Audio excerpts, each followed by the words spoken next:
దర్శన తన దర్శనానికి ఇంకా ఎన్నాళ్ళు కన్నీళ్లతో ఉండాలిలా తట్టుకోవడం కాదే నా వల్ల వయ్యారి పిల్ల గుక్క పట్టి ఏడుస్తూనే ప్రాణం నీ వల్ల తట్టుకోవడం కాదే నా వల్ల వయ్యారి పిల్ల గుక్క పట్టి ఏడుస్తూనే ప్రాణం నీ వల్ల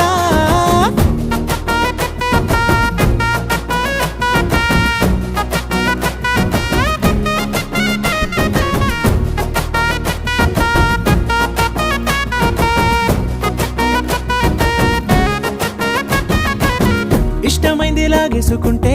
చంటి పిల్లాడల్లాడినట్టే దిక్కు తోచకుందే